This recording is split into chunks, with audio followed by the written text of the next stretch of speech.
ஒரு சின்ன பொண்ணு தனியா ஒரு பெரிய மலை மேல ஏறி வானத்துல இருக்கிற நட்சத்திரத்தையே தொட்டுட்டான்னு சொன்னா உங்களால நம்ப முடியுமா? கண்டிப்பா முடியாதுல்ல. ஆனா இன்னைக்கு நாம பார்க்க போற இந்த விளக்க பயணத்துல அப்படிப்பட்ட ஒரு மற்ற விஷயத்த நிஜமாக்கின ஒரு சிறுமியோட கதையை தான் தெரிஞ்சுக்க போறோம். வாங்க நேரடியா கதைக்குள்ள போயிடலாம். இந்த கதையோட ஹீரோ மீரா. 12 வயசாகுது. அவள பாத்தீங்கன்னா ஒரு அழகான வட்ட முகம், ஆசையா பார்க்க வைக்கிற பளபளப்பான பெரிய கண்கள், எப்பவுமே உதட்டுல ஒரு சின்ன சிரிப்பு, காத்துல பறக்கிற அடர்த்தியான கருவாமுடி. இப்படிதான் இருப்பா. அவ வாழ்ற அந்த சின்ன கிராமத்துல ஒரு பழக்கம் இருக்கு. எங்க ஊர்ல நட்சத்திரங்கள் தான் எங்க பக்கத்து வீட்டுக்காரங்க அப்படின்னு சொல்லுவாங்க. ஏன்னா அந்த ஊருக்கு மேல ராத்திரி வானம் அவ்ளோ பிரம்மாண்டமா வெளிச்சமா இருக்கும். அந்த நம்பர் 17 கொஞ்சம் கவனிங்க. அது சாதாரண நம்பர் இல்ல. மீராவுக்கு இந்த பிரபஞ்சம் மேல, அதாவது இந்த யூனிவர்ஸ் மேல அவ்ளோ பெரிய காதல். அவளோட பிஞ்சு விரல்கள்ல எப்பவுமே மைக்கரை படிஞ்சிருக்கும். ஏன்னா நட்சத்திரங்களோட வரைபடங்களை வரைஞ்சி கிட்டத்தட்ட 17 நோட்டு புத்தகங்களை முழுசா நிரப்பியிருக்கா. அவளுக்குள்ள இருந்தது ஒன்னே ஒண்ணுதான். எப்படியாவது ஒரு நட்சத்திரத்தையாவது தன் கையால தொட்டுடணுங்கிற அந்த பைத்தியக்காரத்தனமான சாத்தியமில்லாத கனவுதான். அப்படி இருக்கும்போதுதான் ஒரு குளிர்கால ராத்திரியில எல்லாம் தலைகீழா மாறுது.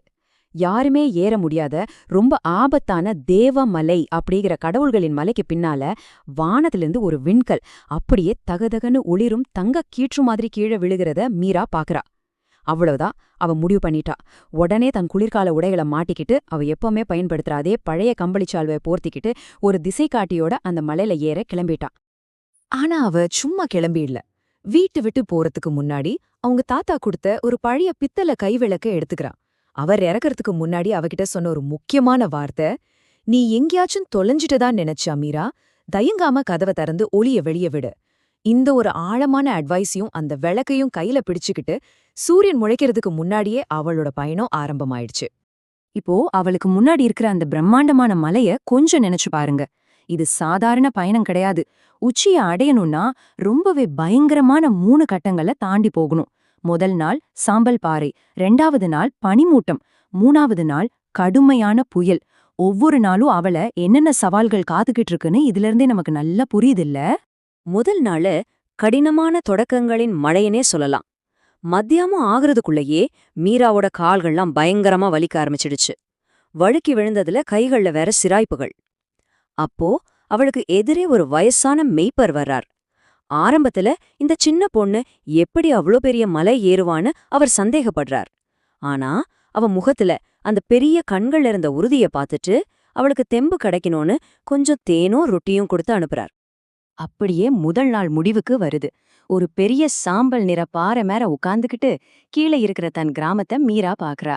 தன் நோட்டு புத்தகத்தை எடுத்து முன்பை விட வெகு தொலைவில் என்னால் பார்க்க முடிகிறது அப்படின்னு ரொம்ப அமைதியா எழுதுறா.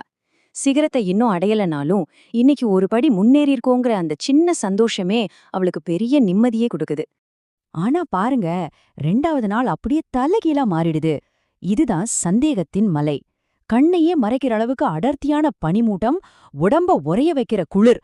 அடுத்த அடியை எங்க எடுத்து வைக்கிறதுனே அவளுக்கு தெரியல. நிஜமாவே மீரா தொலைஞ்சு போயிட்டா. ஒரு நிமிஷம் பயத்துல அப்படியே உறைஞ்சு போய் நின்னுட்டா. கரெக்டா அந்த நேரத்துல தான் அவளுக்கு தாத்தாவோட அந்த வார்த்தைகள் ஞாபகத்துக்கு வருது. உடனே தான் கையில இருந்த அந்த பித்தளை விளக்கோட கதவை திறக்கிறா. அந்த விளக்குல இருந்து வந்த தங்க நிற வெளிச்சத்துல முன்னாடி அந்த பாதையில போனவங்க விட்டுட்டு போன சின்ன சின்ன கல் அடையாளங்கள் அவளுக்கு தெளிவா தெரிய ஆரம்பிக்குது. அந்த பெரிய இருட்டுல அவ வெளியே விட்ட அந்த சின்ன ஒளி அவளுக்கு அவ்ளோ பெரிய நம்பிக்கைய கொடுத்துச்சு. அந்த பனிமூட்டத்துல கவனமா நடந்து போகும்போது திடீர்னு 2 வெளிர் பச்சை நிற கண்கள் மினுமினுங்கிறத அவ பாக்குறா. உத்து பார்த்தா அது ஒரு குட்டி பனிச்சிறுத்தை. அதோட கால் பாறைகளுக்கு நடுவுல மாட்டிக்கிட்டு குளிர்ல நடுங்கி போய் கிடக்குது.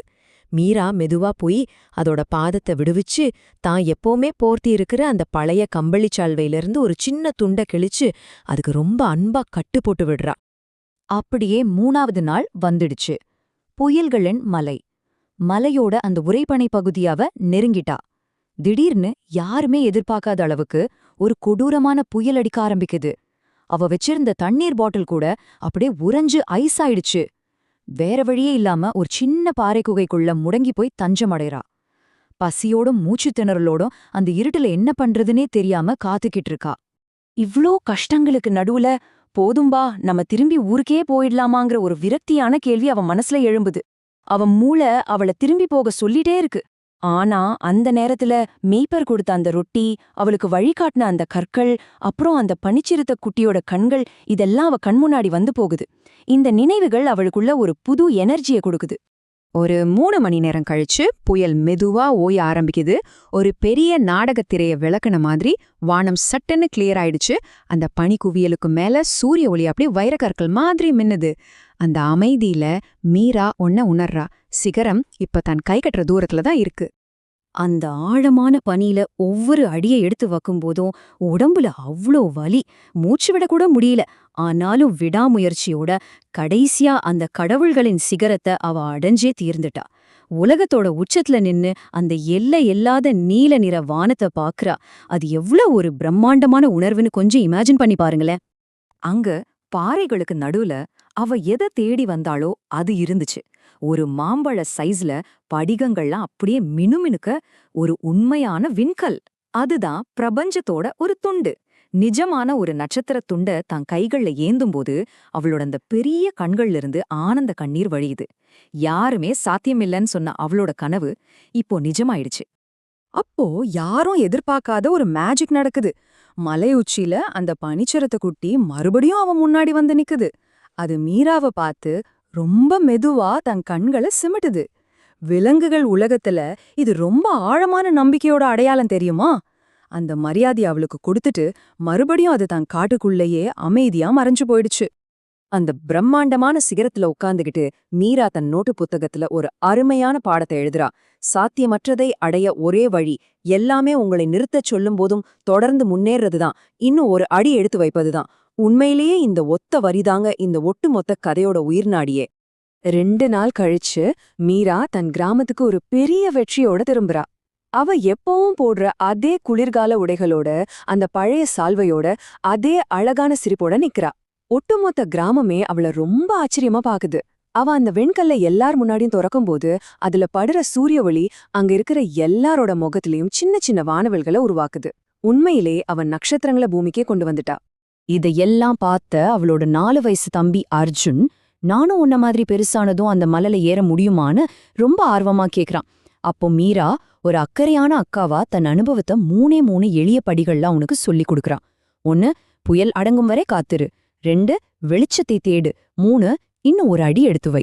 இது வெறும் மலையேற்றத்துக்கான டிப்ஸ் மட்டும் இல்ல, இது ஒரு பெரிய வாழ்க்கை பாடம்.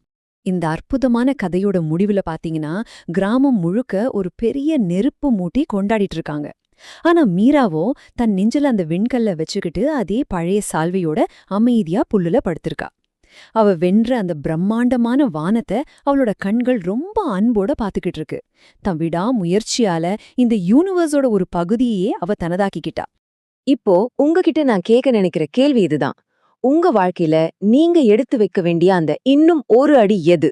உங்க முன்னாடி இருக்கிற சாத்தியமற்ற மலைகளை தாண்டி போக, உங்க இலக்குகளை அடைய மீராவ போல நீங்களும் அந்த ஒரு அடியை எடுத்து வைக்க தயாரா?